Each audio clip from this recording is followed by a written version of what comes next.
gonna fly.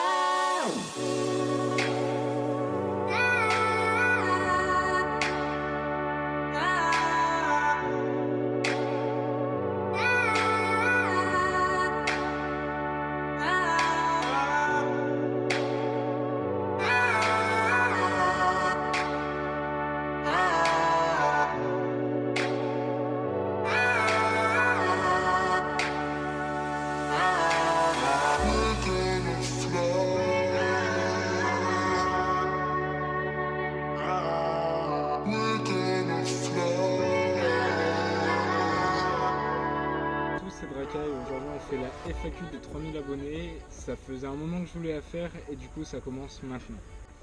Alors pour commencer d'ailleurs j'aimerais vous remercier pour toutes les questions que vous m'avez posées, ça me tient chaud au cœur et en même temps ça permet de compléter un petit peu les réponses que je vous donne tout le temps sur les réseaux sociaux quand vous me posez la question. Ça va vous faire gagner un temps fou, vous aurez juste à regarder la vidéo ou à la regarder une fois pour me connaître un petit peu mieux. Première question. Itos m'a posé la question, quelle est ta motivation pour commencer les vidéos? Pourrais-tu faire un bike check sur ton nouveau bike? Sinon continue tes vidéos.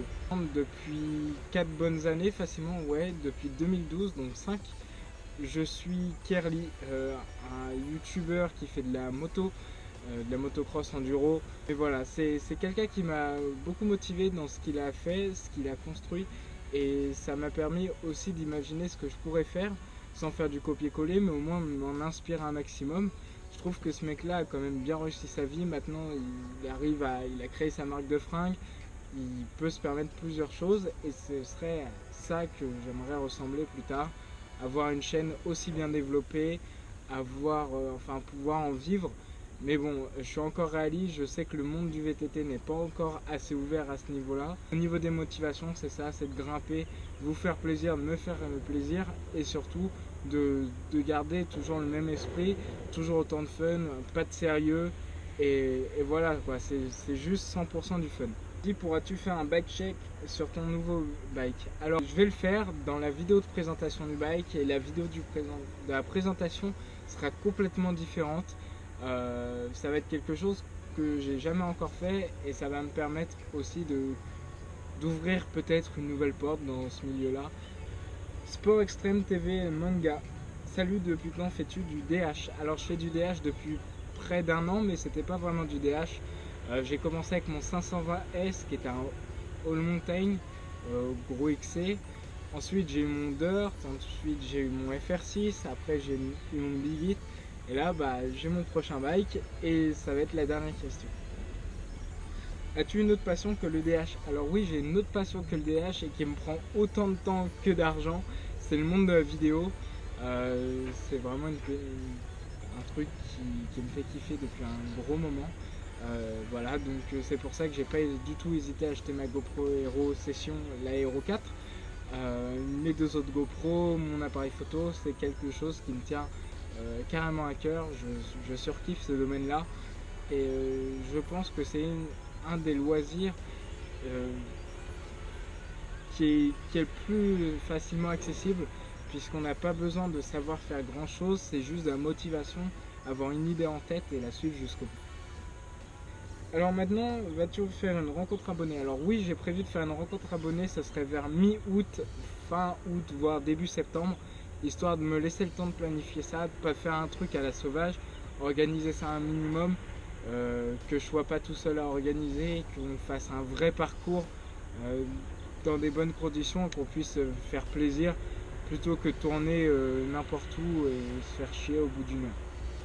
Ride MTB qui me dit pour quelle raison as-tu commencé YouTube et qu'est-ce qui te donne envie de continuer? Alors j'ai commencé YouTube un peu par mimétisme et par envie de créer quelque chose dans le monde de la vidéo puisque c'est ma deuxième passion et je vous avoue que voilà, c'est quelque chose qui a mis du temps à apprendre. Ça fait presque un an ça fait même plus d'un an que la chaîne a été créée. Là on part vers les 1 an à quart.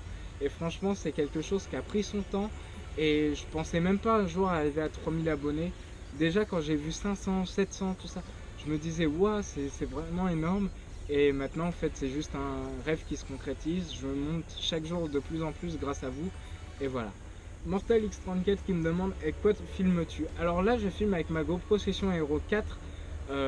puisqu'elle est assez petite, assez compacte et permet de filmer dans plusieurs résolutions et d'avoir le Super View. Pour ceux qui se demandent, le Super View c'est le grand angle, celui où on peut voir le guidon et le haut en fait d'un coup. Sinon après il y a le wide, il y a le mode normal, et le wide ça fait c'est toute la caméra, tout son objectif. Et en fait le mode Super View c'est du 1444p, donc c'est du format 3/4 en hauteur, et c'est du 16/9 aussi, donc c'est vachement écarté.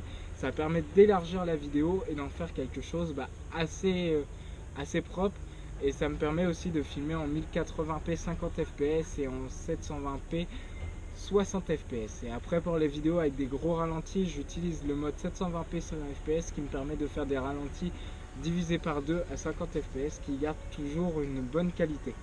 Sinon en appareil photo j'ai un Sony MDX quelque chose, j'ai plus du tout la référence en tête, mais sinon j'utilise ma GoPro Hero Plus et ma GoPro Hero LCD.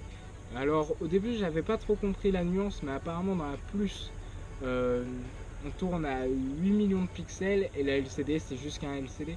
Mais voilà, honnêtement j'ai jamais vu beaucoup de différence, donc je pense qu'il y en a une qui va partir dans le tas. Alors te revoilà Itos, tu m'as demandé du coup quel est mon nouveau bike, et mon nouveau bike est aux couleurs de mon t-shirt. Les rayures pourraient rappeler un petit peu le shop du plus gros freeride, c'est du 180-200. Ça va me permettre aussi de me faire vraiment plaisir. Le DH c'était lourd, pâteau, mon FR6 c'était trop léger, c'était pas vraiment freeride, c'est du D4, hein, je critique pas dessus, ça fait très bien le taf, mais moi ça me convenait pas. Voilà, du coup je roule chez notre marque, ça me permet de voir d'autres horizons, et qui sait, plus tard peut-être que je reprendrai un DH, quelque chose comme ça. Mais pour l'instant je suis assez satisfait, et c'était l'occasion en or. Voilà. Sur ce, merci d'avoir posé des questions, ça m'a fait extrêmement plaisir. J'ai pris un temps fou à y répondre puisque j'avais pas internet, donc j'ai un peu dû gruger internet chez les gens, mais c'est pas grave. Maintenant c'est fait et j'espère que vous en êtes comblés. Pour la qualité sonore, alors le micro ça n'a pas dû être tip top, je verrai ça au montage, mais ça c'est parce que j'ai deux micros, un devant, un derrière, et le premier est fait juste pour filtrer le vent. Donc maintenant ça peut faire un peu bizarre, mais j'essaierai de gérer la balance. J'espère que ça ne vous dérangera pas. Et voilà, salut!